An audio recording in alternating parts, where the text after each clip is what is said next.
We're back with another episode of Pick'em. This is week 10. 3 weeks left in the season, and it's getting a little tight at the bottom. At the bottom?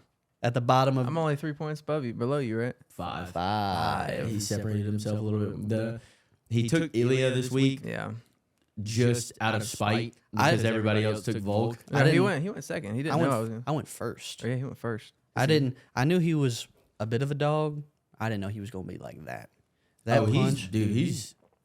I was scared. After this, I'll have to show you the punch that knocked him out. Dude. Yeah. Fucking folded him. Damn. I was scared because I knew how much pressure he could put on Volk. I knew his kicks, the ability. He just looked uncomfortable. Yeah, he never looked like he got settled into that fight. Like coming into the second round, Ilya looked like he had all the momentum. I was worried, but I had to rock with my favorite guy in the UFC right now, in Volkanovski, and unfortunately, he now has taken back-to-back losses, which is something I never thought I'd see. He remember he beat Yair in between his last loss to Makhachev. And I thought that was in between his Makhachev fights. Yeah, it was in between the Makhachev fights. Was it? To keep the featherweight belt. Okay. And then fought Makhachev again on short notice. Yeah, because that was only 3 months ago? December. It was December's card, I think. Yeah. Yeah, because the main event was supposed to be John Jones versus Stipe. Yep. And then John towards Peck. So yeah, it was like 2-3 months ago. So hoping Volk can get back to it, but that one hurt us. Jack got the golf point this week. Jack did. Jack had the best week out of any of us. He got 5. It was the best week of golf picks so far that the pod has had. Jack got the golf point. Scotty finished tied 10th, I believe, somewhere around there at 7 under. My guy, Max Homa, was just below him at 6 under. Lance's pick and Victor Hovland was right below me at 5 under, and Joe's pick and Rory was right behind Lance at 4 under. So all of our guys made the cut. All of our guys played some good golf. And going into Sunday, Scheffler and Homa were tied at 5 under, and Hovland and Rory were tied at 4 under. So it was anybody's game going into Sunday, which it normally is not. So that was exciting. We unfortunately do not have Jack with us, but we do have his picks, so we will be relaying those to you. Let me know the new standings, please, sir. The new standings. I am still in first place with 44 points. For now. Joe is in second place with 39 points.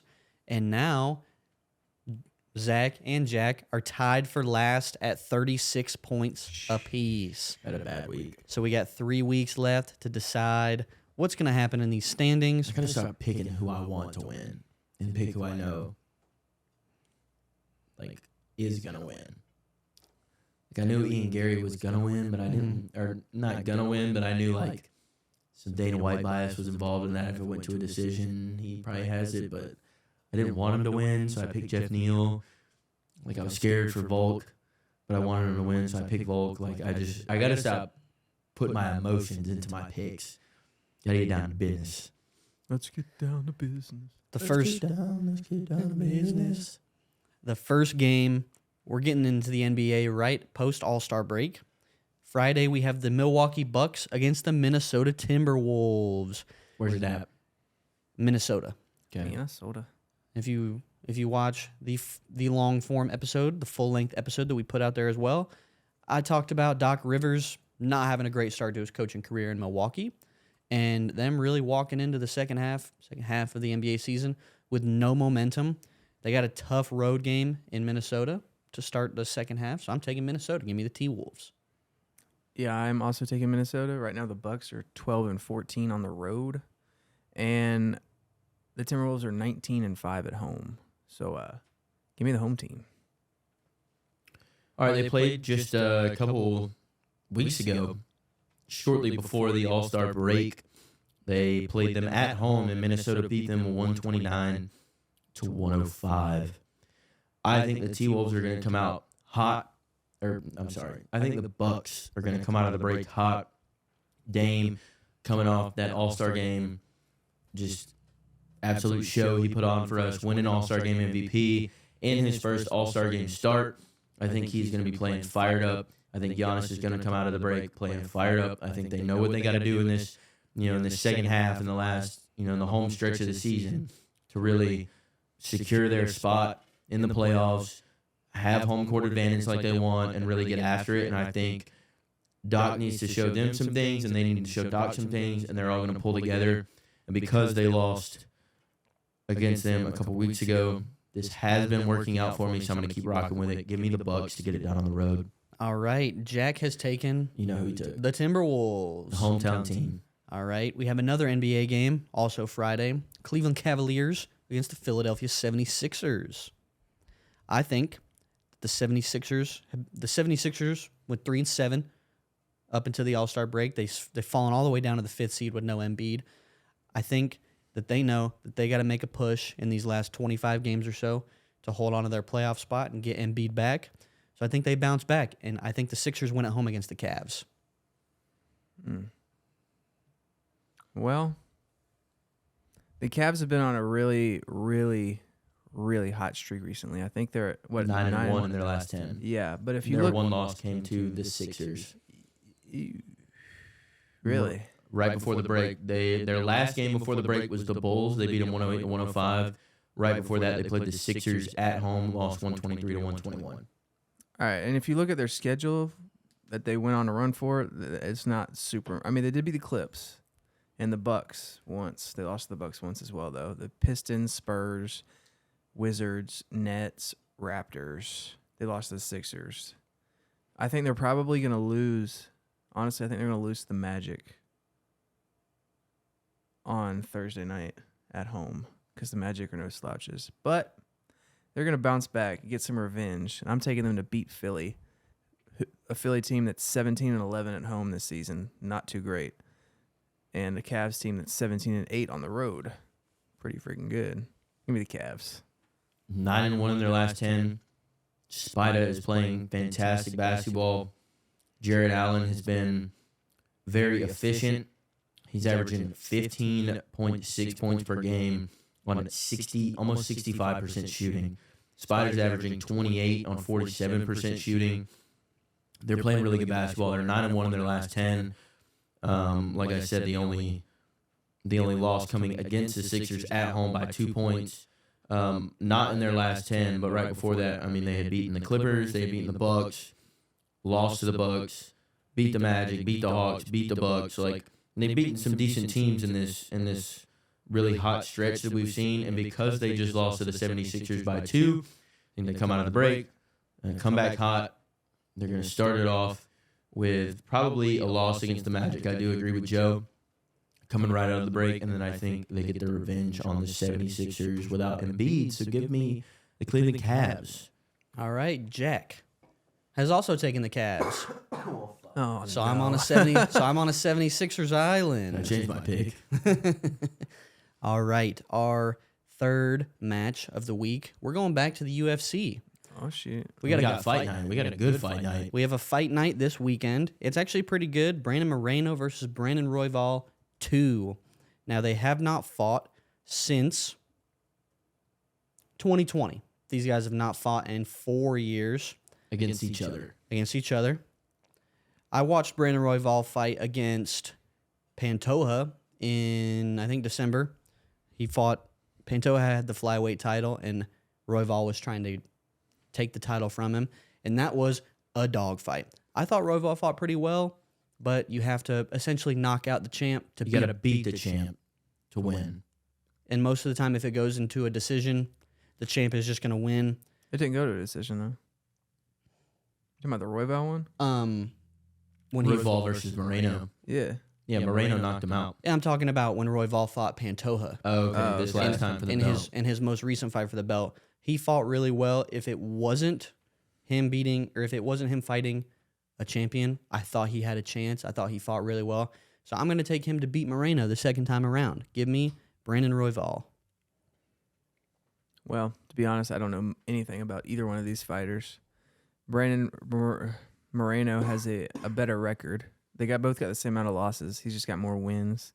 But I think I'm going to ride with Lance on this one. For some reason, he's been pretty good at UFC picks. So I'm going to take Brandon Royval. All right, so Moreno has not fought since July of last year when he lost the belt to Pantoja via a split decision. Before that, he had beaten a really good fighter also last year in Davison Figueiredo by TKO in a title defense. He had then beat Kai Kara France, another good fighter, by knockout, title defense.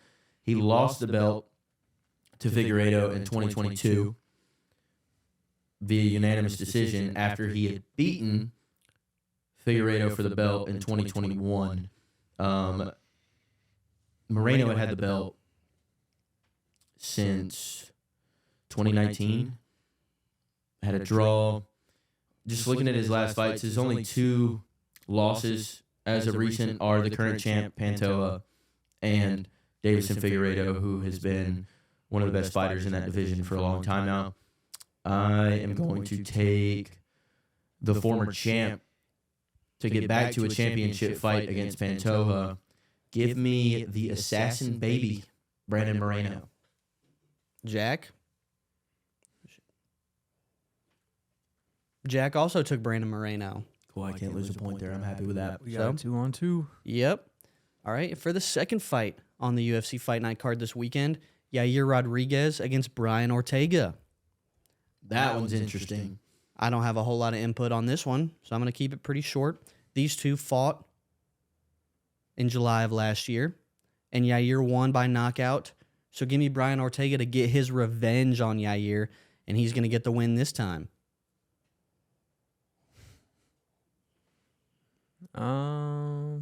This is man. To be honest, I don't really know. I'm not the biggest UFC guy. I've heard of Brian Ortega. I've never heard of Yair Rodriguez before. Do you want to make your pick first, Zach? Sure, I can do that. All right, looking at his last 5 fights, he's 2-3. Brian Ortega is lost to Yair Fight Night in 2022. That's Ortega's last fight. So he hasn't fought in like 18 months. Before that, he lost to Volk. Oh, I said July of last year, July of 2022. He lost to Volk, unanimous decision. That was a dog fight, though. He beat Chan Sung Jung, and then he lost in a title fight against Max Holloway via TKO in the 4th round. Doctor stoppage. Before that, he had beat Frankie Edgar. Brian Ortega is a great fighter. If Volk did not exist, he would have had the belt recently. I think he's going to be able to put some pressure on Yair. If he can get him to the ground, his jiu-jitsu is second to none. He's a fantastic grappler. I'm going to take Ortega to get his revenge. Give me Brian. Okay. T-City. Well, that makes it a little easier then because I can't lose a point on him. I can't lose a point trying to chase your ass. So I'm gonna lock in Brian Ortega to take the W. All right. The American. Hopefully Jack picked Ortega. Jack is on a Yair Rodriguez island. Oh. All right, I need that point. So that one will be interesting. Our next matchup, we're going to college hoops. We got a few college basketball games for you this weekend. Sure. All these games are on Saturday. The first one we're going to get to is Houston versus Baylor. Houston is a top 5 team. Baylor is top 15, I believe. 12, yeah. So we're going to go to Saturday. Let's see here. Bro's got to pull it up real quick. Houston's 22-3. Baylor's 19-6. This has been such a wishy-washy college basketball season. At any time, somebody's going to get the dub. Been a lot of upsets this year. I really like Houston. I really like their coach. His name, I'm not going to remember his name right now.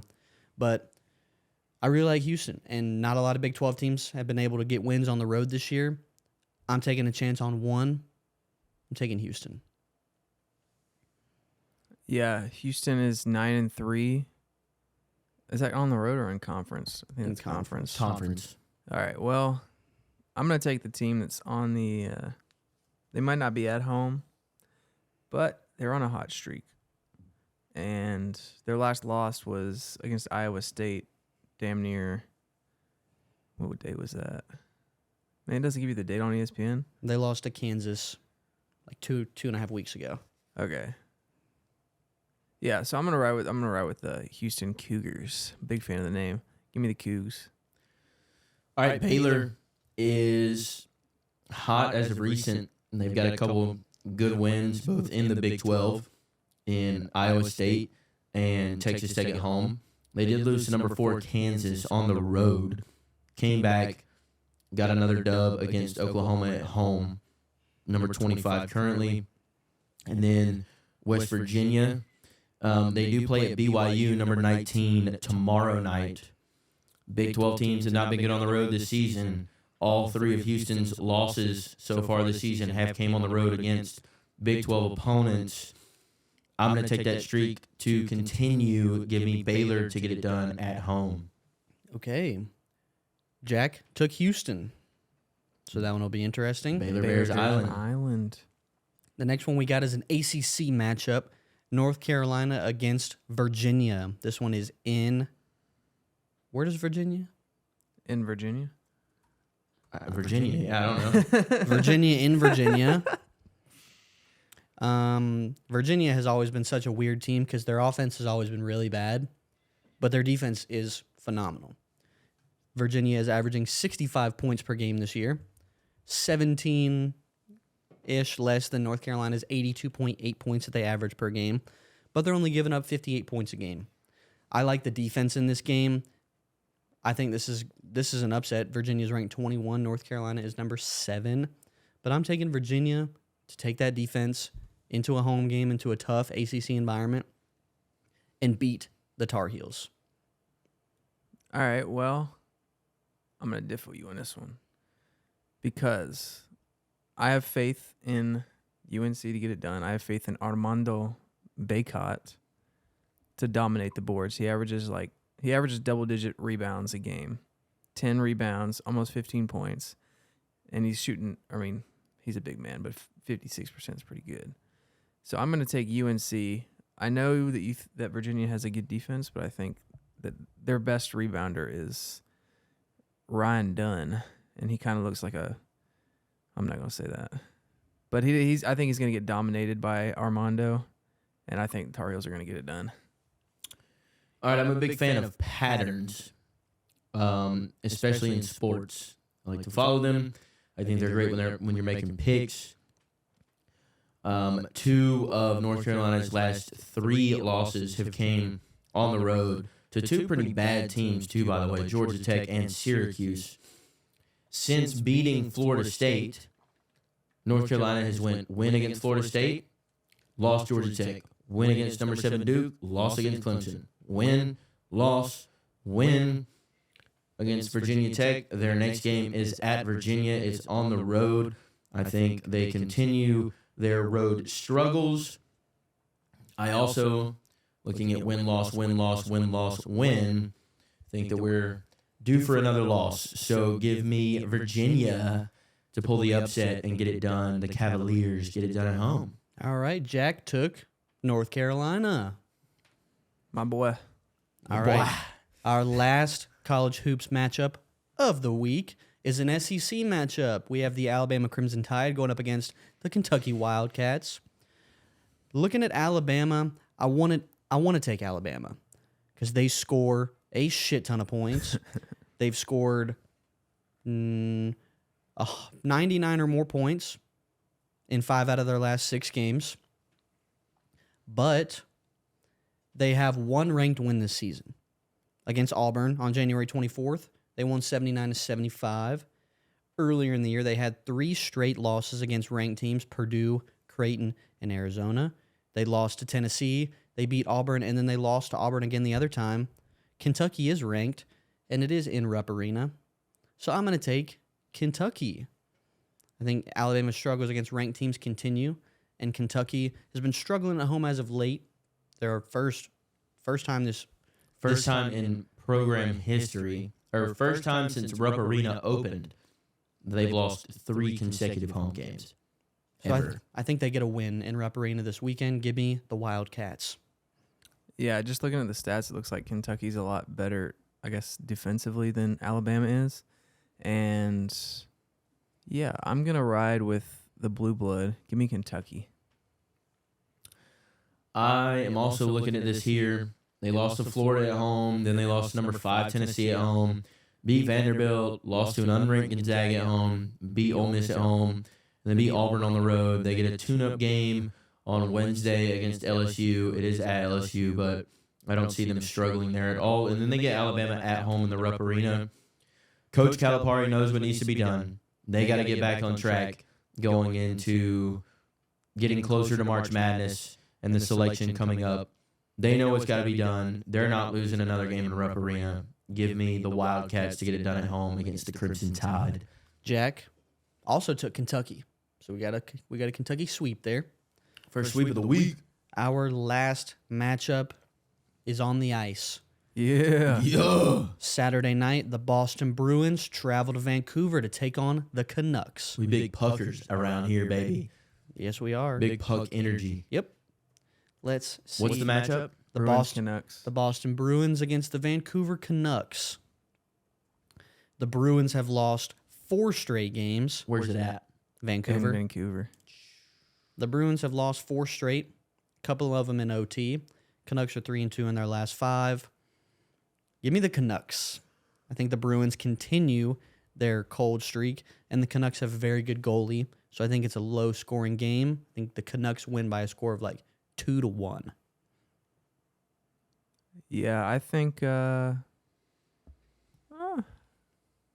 don't know too much about the hockey, but I think I'm going to ride with the home team on this one. Look for Elias Pettersson to have a pretty big game. Give me the Vancouver Canucks. You said it's in Vancouver? Yeah. Yes. The Bruins are on a 4-game losing streak.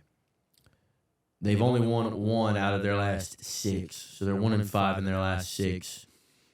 That one win came against the Vancouver Canucks, 4-0 at home. I do not think they beat them again on the road. Give me the Canucks to get their revenge at home. Jack also took the Canucks, so we have another sweep. Back-to-back sweeps, baby. Bring them brooms out. It's going to be an interesting week.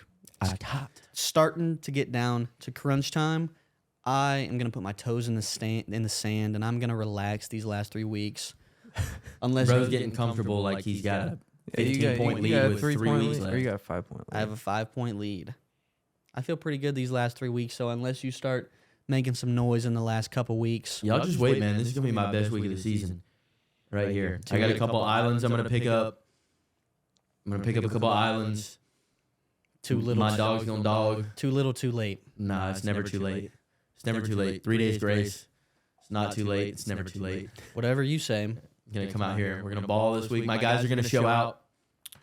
Shout out Giannis. Shout out Dame. Shout out Ortega. Shout out, what's the other fight we took? Brandon Moreno. Shout out Moreno. Let's get back on track. Bring that belt back to the great country of Mexico. They're both from Mexico, I think. Are they? Is Roy Ball from Mexico? I think so. All right. Well, Moreno's going to bring it back To his house. to his house. Yeah, whatever specific place he lives in Mexico, he's bringing it back. Viva la Mexico. All right. Go Moreno. If you enjoyed another week of Pick'em, as I hope you did, be sure to smash that like button, Did say smash it. bang the subscribe button to hit the notification button so you stay on top of every week when we post the Pick'em and the full episode. And stay tuned. We might stay tuned for everything going on with the pod over the next week and a half. We may have a special Pick'em coming up next week. We could. We haven't thought about that yet. Like how College Game Day has their guest picker. Yep. Yeah, we could keep like records going forward, like each guest picker, and then the next guy is like, all right, the last guy we had on went 5-5. You got to try and beat 5-5. Mm-hmm. Maybe we might have a special guest. If not, we do have our first special guest on the pod coming up next week. So make sure you stay tuned for that. We will see you next week in week 11 of Pick'em. Peace.